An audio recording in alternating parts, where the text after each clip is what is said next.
Finalement, mes amis, mes amours, mes emmerdes, ça résume assez bien la radio où on est entre amis. On a nos premières amours avec la radio, bien entendu, et puis parfois il y a des emmerdes, ça arrive. On en parlait tout à l'heure avec Philippe Chapeau. Victor, toi tu as 18 ans. Exactement, bonjour. Bonjour Victor, et on l'évoquait tout à l'heure avec Philippe. Un jeune de 18 ans, il consomme comment la musique, la radio, les médias en général? Toi, tu fais quoi, par exemple? Alors, on est au Paris Radio Show, donc je vais commencer à parler de la radio. Je pense que je vous apprends... Il ne faut pas que tu aies un avis trop déformé parce que ton père gère le salon. Hein, ah oui, bien sûr. Non, pas du tout. Je commence par la radio, après on parlera. Oui, très bien. De toi. Bah, je pense que je vous apprends rien quand je vais vous dire que les jeunes écoutent très très peu la radio. Malheureusement, ça c'est quelque chose qui... Alors là, c'est pas nouveau. On sait très bien qu'on a tendance à se diriger vers les plateformes de streaming. Parce qu'on a le choix de tout ce qu'on découvre. On a, comme vous disiez tout à l'heure, des playlists qui sont créées en fonction de nos goûts pour découvrir de nouvelles musiques. Et je parlais aussi hier avec quelqu'un et on disait que nous, les jeunes, par exemple dans la voiture, on branche nos téléphones pour mettre notre musique au lieu d'écouter la radio. Alors qu'en général, quand on dit radio, on pense dans la voiture. Donc là, c'est dans la voiture, c'est quoi?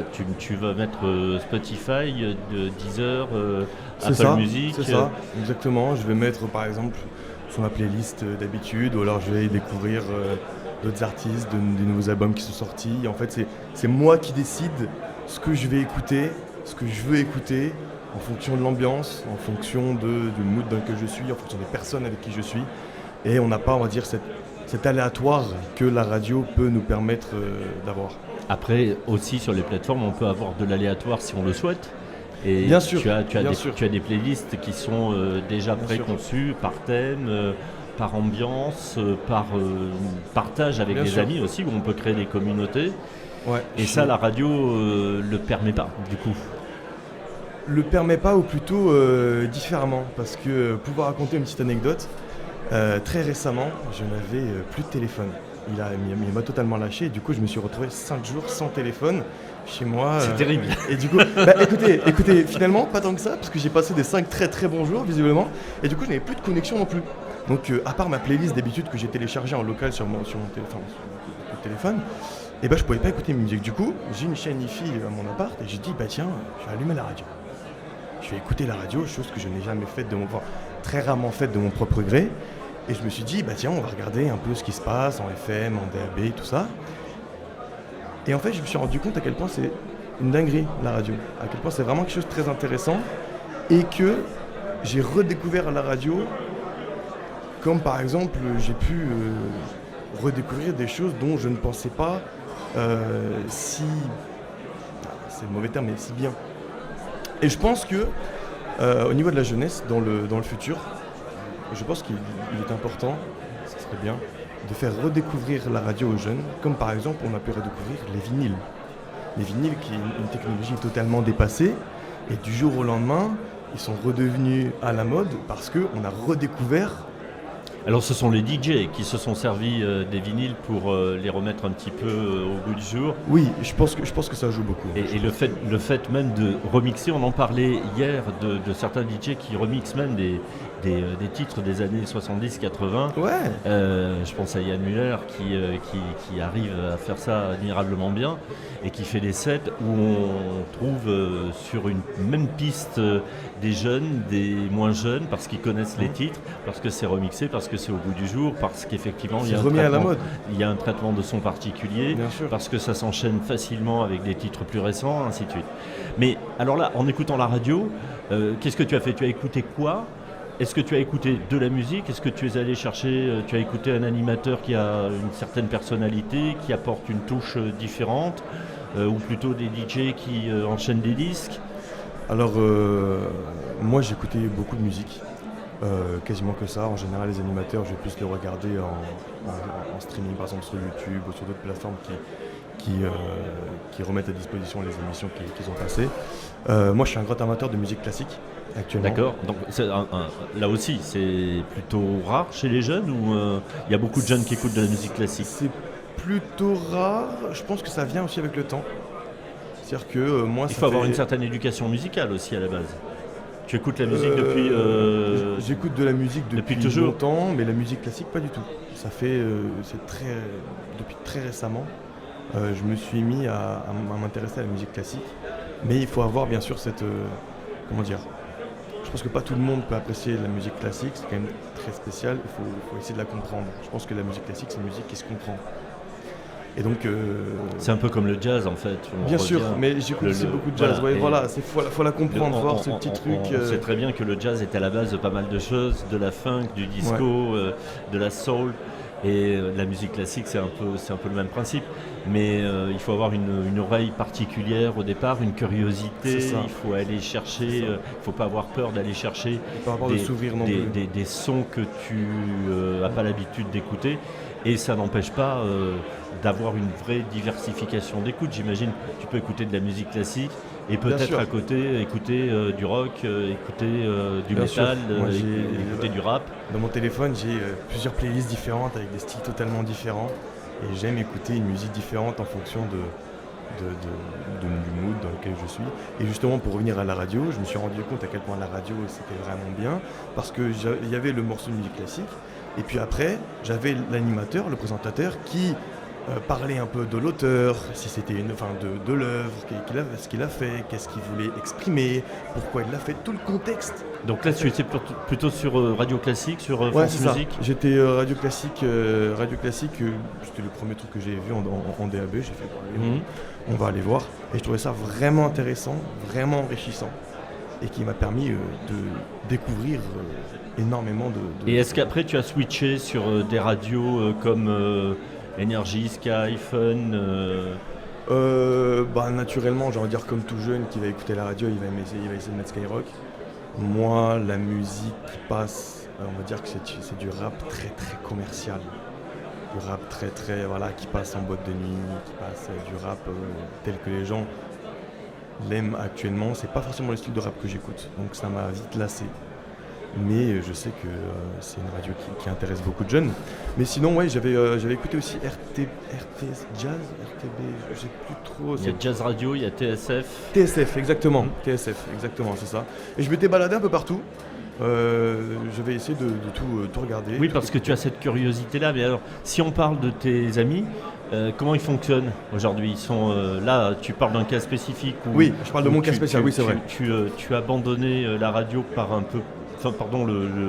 les plateformes un peu par force parce que pendant quelques jours tu n'avais plus ton smartphone.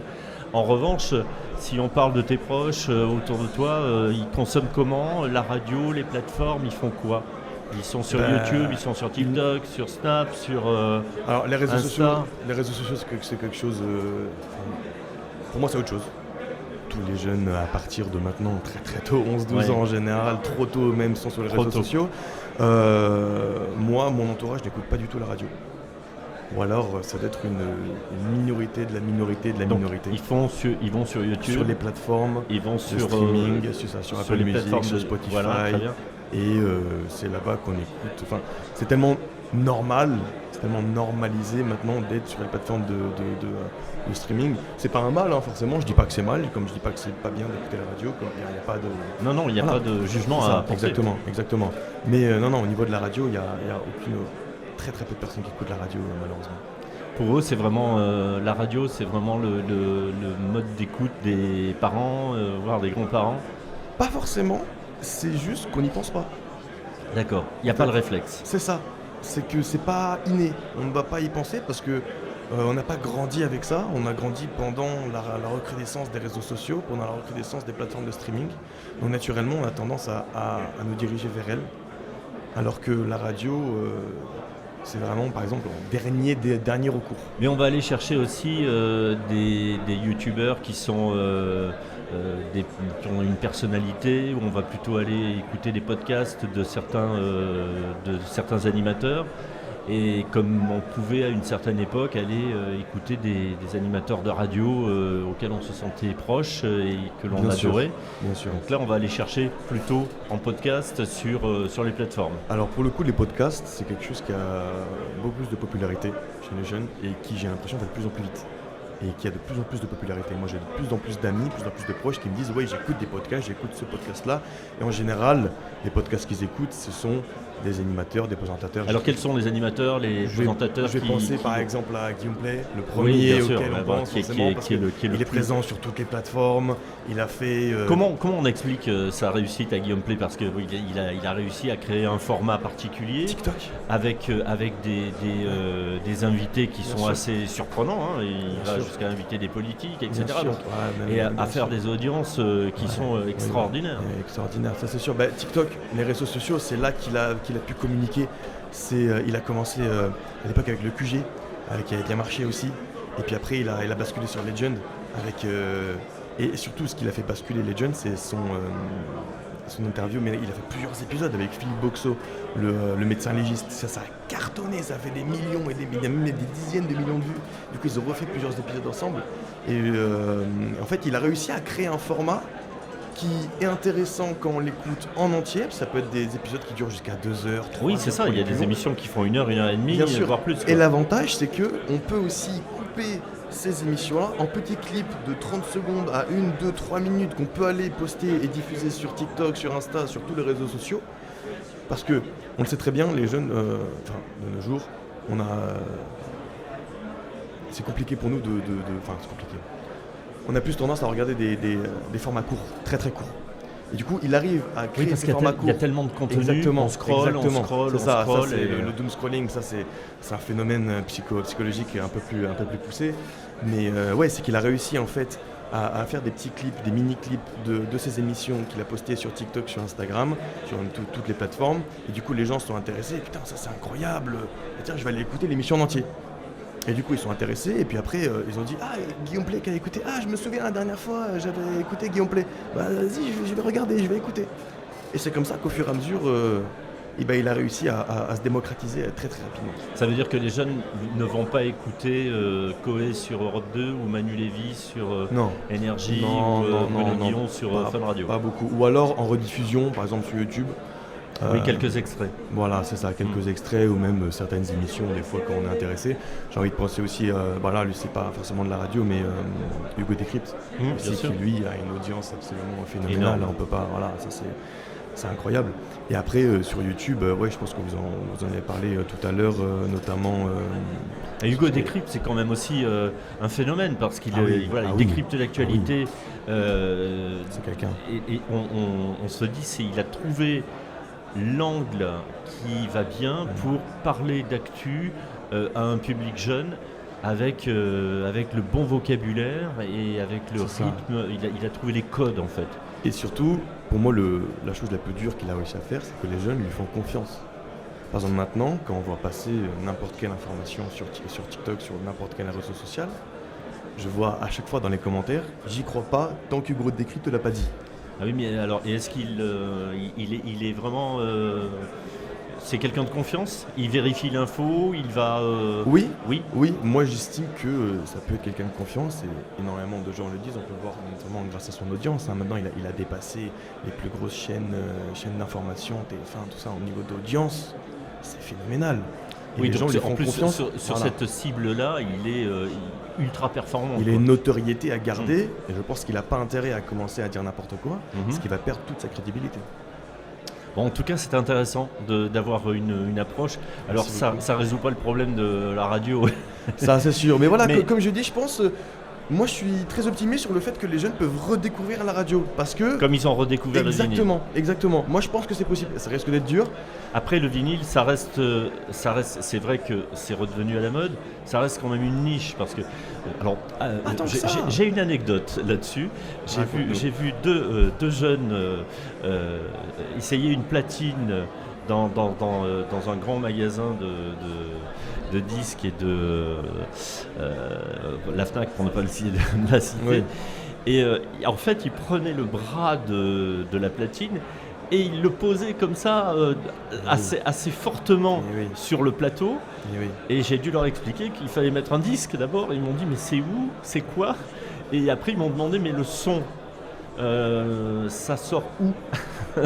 Ah oui, non, mais bon, donc il y a toute une culture parce qu'effectivement Voilà, mais c'est un petit peu comme pour quelqu'un qui est plus âgé, à qui on va remettre un smartphone ultra performant et on va lui demander... c'est inversé, c'est l'effet inverse. Voilà, absolument. Exactement. Donc on a aussi, la technologie a tellement changé, tellement évolué, Très vite, et qu'il faut retrouver des habitudes. Même la cassette revient un petit peu à la mode, mais là c'est une niche encore, c'est particulier. La cassette, c'est beaucoup moins. Ouais, pour le coup, je connais beaucoup de gens c'est le vraiment côté, qui ont des vinyles. c'est le côté vintage, C'est ça. c'est le côté vintage amusant. Exactement. Mais le vinyle, oui, bien sûr. Et grâce aux DJ, ils ont réussi à populariser le vinyle et la platine disque. C'est ça, c'était un peu les précurseurs de ce reviens-y au vinyle. Et pourquoi pas un nouveau précurseur pour la radio, autant que les DJ l'ont fait pour les vinyles. La mode est un éternel renouvellement, Exactement, c'est une boucle. Mais effectivement c'est une boucle, donc ça peut revenir à la mode. Moi j'y crois. Espérons que... Eh ben écoute, on va rester sur cette note positive. Très bien. Merci Victor. Merci à toi, c'était un plaisir. Et c'était un plaisir aussi. Vous êtes toujours sur Radio Broadcast, et puis on a quoi là tout de suite? Eh bien, tu vois, on a ah bah oui, Louis Bertignac avec ces idées-là, tu en avais de bonnes, donc on va les garder. Très bien, merci à vous. Restez avec nous, on revient dans un instant. Bébé, faudrait rentrer, tu vois.